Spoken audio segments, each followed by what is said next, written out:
Hello and welcome to your channel as they like it. Indian history की series में आज हम देखेंगे second part of interim government 1946। इस सीरीज़ के फर्स्ट लेक्चर में हमने देखा था कि इंटरिम गवर्नमेंट कैसे फॉर्म हुई थी और इंटरिम गवर्नमेंट को मुस्लिम लीग्स ने कब और क्यों ज्वाइन किया था।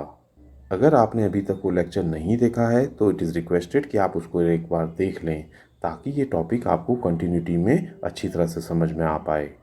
यहाँ पे एक बात और जान लें कि अब हमने अपने चैनल पर हिस्ट्री की एक सेपरेट प्लेलिस्ट क्रिएट कर दी है ताकि स्टूडेंट किसी भी हिस्ट्री के इम्पोर्टेंट टॉपिक को इजीली रिफ़र कर सकें। आइए स्टार्ट करते हैं इंटरिम गवर्नमेंट 1946 पार्ट 2।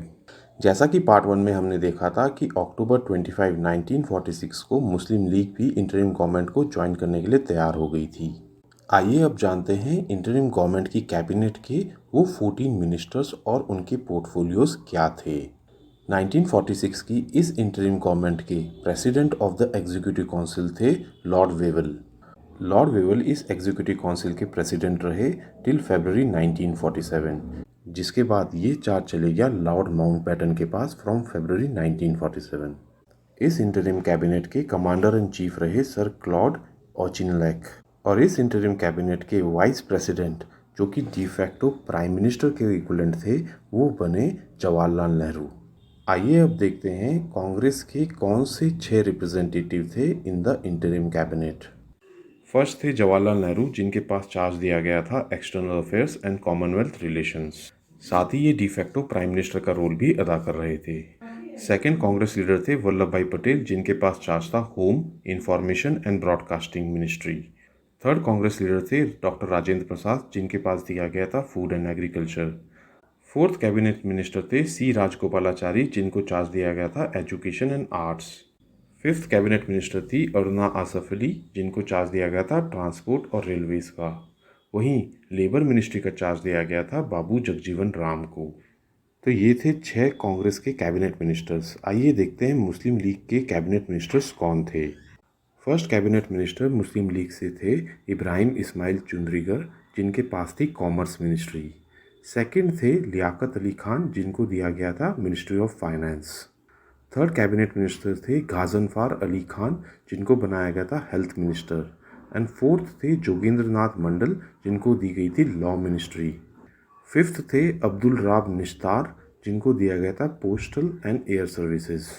तो ये थे मुस्लिम लीग के 5 कैबिनेट मिनिस्टर्स। यहाँ पे एक ध्यान देने वाली बात ये है कि लॉ मिनिस्ट्री मुस्लिम लीग ने दी थी जोगेंद्र नाथ मंडल को, जो कि एक हिंदू थे। लेकिन उससे भी ज़्यादा ध्यान देने वाली बात यह है कि जोगेंद्र नाथ मंडल एक शेड्यूल कास्ट हिंदू थे।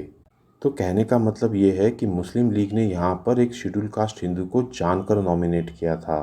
ऐसा मुस्लिम लीग ने इसलिए किया था क्योंकि वो चैलेंज करना चाहती थी कांग्रेस के क्लेम को कि कांग्रेस ही डिप्रेस्ड क्लास की सोल रिप्रेजेंटेटिव है। ये बहुत ही इम्पोर्टेंट फैक्ट है और एग्जाम में कई बार पूछा जा चुका है। आइए देखते हैं माइनॉरिटीज़ की तरफ से 3 कैबिनेट मिनिस्टर्स कौन थे। सबसे पहले थे जॉन मठाई, जिनको दिया गया था इंडस्ट्रीज़ एंड सप्लाईज। सेकंड थे CH भाभा, जिनको दिया गया था माइंस एंड पावर। और थर्ड थे बलदेव सिंह, जिनको दिया गया था मिनिस्ट्री ऑफ डिफेंस। आइए अब जानते हैं वायसरॉय एग्जीक्यूटिव काउंसिल का क्या हुआ था। वायसरॉय एग्जीक्यूटिव काउंसिल बन गई थी executive branch of the interim government. इसको ट्रांसफॉर्म कर दिया गया था into a council of ministers, जिसमें पावर्स ऑफ प्राइम मिनिस्टर दे दी गई थी vice president of the council को, जो कि होल्ड कर रहे थे कांग्रेस लीडर जवाहरलाल नेहरू। आइए अब ब्रीफ में देखते हैं इंटरिम गवर्नमेंट ने क्या इंपॉर्टेंट वर्क्स किए। सितंबर 26, 1946 को जवाहरलाल नेहरू ने डिक्लेयर किया इंटरिम गवर्नमेंट का प्लान, जिसमें कहा गया कि इंटरिम गवर्नमेंट एंगेज करेगी in direct diplomatic relations with all countries and goodwill missions. इस इंटरिम गवर्नमेंट ने दूसरे कॉलोनाइज्ड नेशंस की इंडिपेंडेंस को सपोर्ट करने का भी डिसीजन लिया था।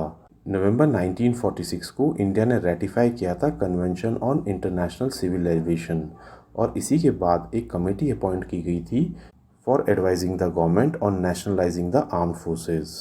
अप्रैल 1947 को यूनाइटेड स्टेट्स ने अनाउंस किया था appointment of doctor Henry Grady as the ambassador to India. April 1947 में ही embassy level diplomatic relations start किए गए with USSR and the Netherlands. मई 1947 में चाइना और बेल्जियम ने भी अपने एम्बेसडर्स इंडिया के लिए अपॉइंट किए। तो दोस्तों ये थे कुछ इंपॉर्टेंट डिसीजंस जो इंटरिम कैबिनेट ने लिए थे। अगर आपको ये लेक्चर पसंद आया हो तो हमारे चैनल को लाइक एंड सब्सक्राइब करें, और अगर आप इस लेक्चर की फ्री पीडीएफ नोट्स डाउनलोड करना चाहते हैं तो हमारे टेलीग्राम चैनल से डाउनलोड कर सकते हैं। Thank you.